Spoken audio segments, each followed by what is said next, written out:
الشيطان الرجيم بسم الله الرحمن الرحيم وَلَقَدْ آتَيْنَا مُوسَى وَهَارُونَ الْفُرْقَانَ وَضِيَاءً وَذِكْرًا لِلْمُتَّقِينَ الَّذِينَ يَخْشَوْنَ رَبَّهُم بِالْغَيْبِ وَهُم مِّنَ السَّاعَةِ مُشْفِقُونَ وَهَذَا ذِكْرٌ مُبَارَكٌ أَنزَلْنَاهُ أَفَأَنتُمْ لَهُ مُنكِرُونَ۔ مضمون یہ بیان ہو رہا ہے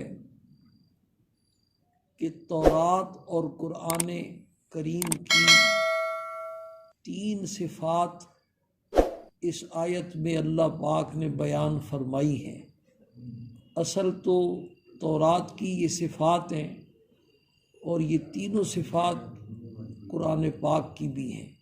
پہلی صفت فرقان، دوسری صفت ضیاء اور تیسری صفت وذکر للمتقین۔ یہ جو متقین دیندار پرہیزگار لوگ ہیں ان کے لیے اس میں عبرت اور نصیحت کا سامان ہے۔ اس پر ساری تفصیلات بیان ہو چکی ہیں۔ متقین پر بات شروع ہوئی کہ متقین کون لوگ ہیں۔ ان کی 2 صفات جو بنیادی ہیں وہ اللہ پاک نے اس آیت میں بیان فرمائیں۔ الذین یخشون ربہم بالغیب، وہ جو اپنے رب سے بن دیکھے ڈرتے ہیں، وہم من الساعۃ مشفقون، اور قیامت سے بھی ڈرنے والے ہیں، یعنی ان کے دلوں میں خوف خدا اور فکر آخرت موجود ہے۔ ویسے تو متقین کی کل میں نے عرض کیا تھا قرآن کریم کے مختلف مقامات میں مختلف صفات مختلف انداز سے اللہ نے بیان فرمائی ہیں، لیکن اس میں یہ 2 جو صفتیں ہیں نا، یہ بنیادی صفتیں۔ خوف خدا جس کو حاصل ہو جاتا ہے اور آخرت کی فکر جس کو نصیب ہو جاتی ہے، باقی ساری صفات خود بخود پیدا ہوتے چلی جاتی۔ اس کے اخلاق بھی اعلیٰ اور اس کی جو ہے نا عقائد بھی سب سے اعلیٰ، یہ ساری چیزیں اس میں عاجزی بھی، انکساری بھی، تواضع بھی، یہ ساری چیزیں پیدا ہو جاتی۔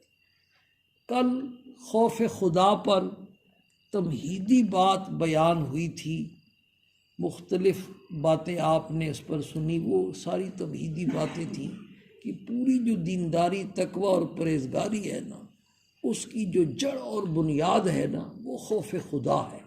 جب بندے میں خوف خدا پیدا ہو جاتا ہے تو پھر اس کے لیے پورے دین پر چلنا، فرائض اور واجبات کا اہتمام بھی آسان ہو جاتا ہے، گناہوں سے بچنا بھی آسان ہو جاتا ہے۔ اس کے لیے میں نے عرض کیا تھا کہ اللہ پاک نے پورے قرآن میں جگہ جگہ اپنی ذات کا اور اپنی صفات کا، علم والی صفت، دیکھنے والی صفت، سننے والی صفت، قدرت والی صفت، ان صفات کا اللہ نے جگہ جگہ مختلف انداز سے تعارف کروایا تاکہ لوگوں کے دلوں میں اللہ کی معرفت پیدا ہو اور وہ معرفت پیدا ہو کر کے خوف خدا پیدا ہو۔ آج جو بات اس پر کل بات ہو چکی، آج جو بات عرض کرنی ہے وہ بات، اس کا خلاصہ یہ ہے کہ ایک تو اللہ کی ذات و صفات پر ایمان ہے، اس کے بغیر تو بندہ مسلمان ہی نہیں ہو سکتا۔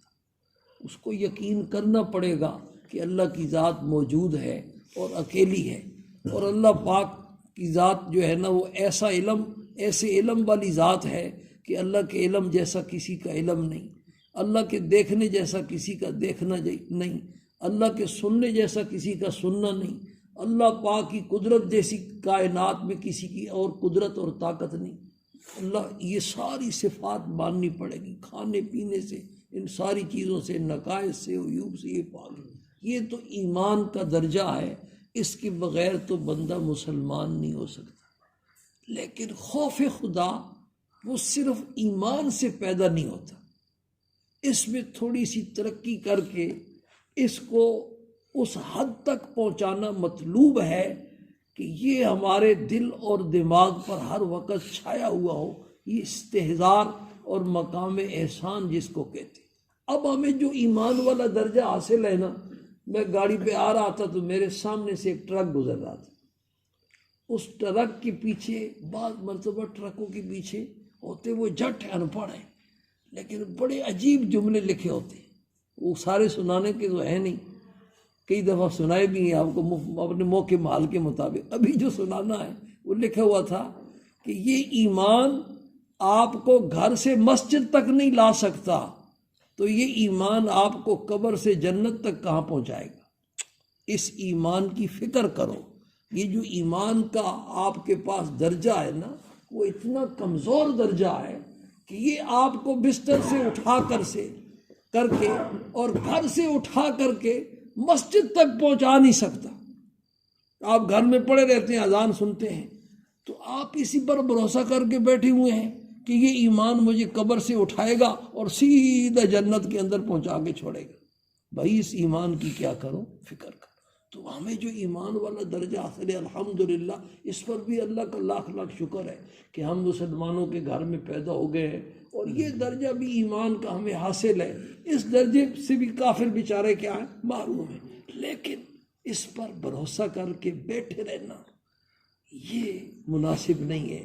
جو مطلوبہ درجہ ہے نا وہ یہ ہے کہ اس ایمانی کیفیت کا ایسا استحضار ہو کہ یہ کیفیت ہمارے دل اور دماغ پر ہر وقت ایسی چھائی رہے کہ ہر وقت آنکھوں کے سامنے یہ نقشہ ہو کہ اللہ کی ذات یہاں موجود ہے اور ہمیں دیکھ رہی ہے، سن رہی ہے، ہمارے سارے کرتوتوں سے وہ واقف ہے۔ یہ جو درجہ ہے نا یہ اصل مطلوب ہے، اور اس کو وہ کہتے ہیں احسان والا مقام، جس کے بارے میں جبریل امین نے سرکار دو عالم صلی اللہ علیہ وسلم سے پہلے ایمان کا سوال کیا، پھر اسلام کا سوال کیا، اور پھر سوال کیا مل احسان یا رسول اللہ، اللہ کے پیغمبر احسان کس چیز کا نام ہے؟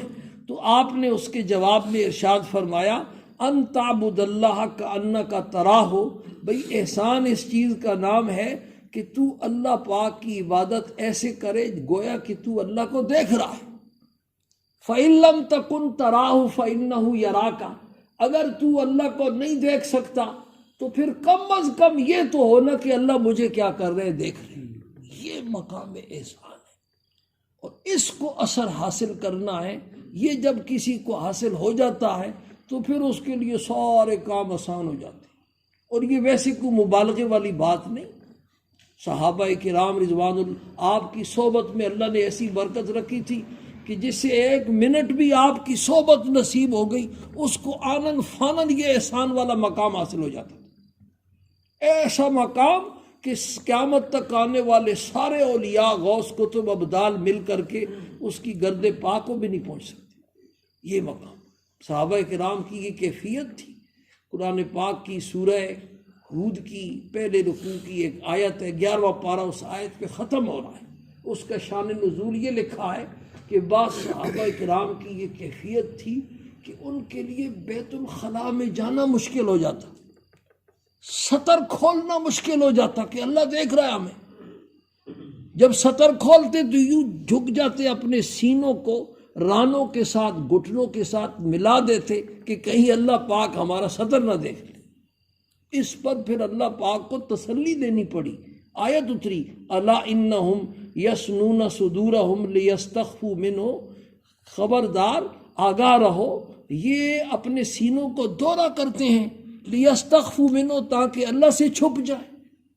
الا حین یستغشون ثیابہم، یہ جب کپڑے پہنے ہوتے ہیں اس وقت بھی یعلم ما یسرون وما یعلنون، ان کی جو چیزیں نظر آ رہی ہوتی ہیں اللہ ان کو بھی جان رہا ہوتا ہے، اور جو چیزیں چھپی ہوتی ہیں ان کو بھی اللہ پاک جان رہا ہوتا ہے۔ کپڑے کیا چھپائیں گے، انہ علیم بذات الصدور، اللہ پاک کی ذات تو سینے کے اندر دل کے اندر جو خیالات ہیں ان کو بھی جاننے والا ہے، تو اللہ سے تو کوئی چھپ نہیں سکتا، تو ایسا تکلف مت کیا کرے۔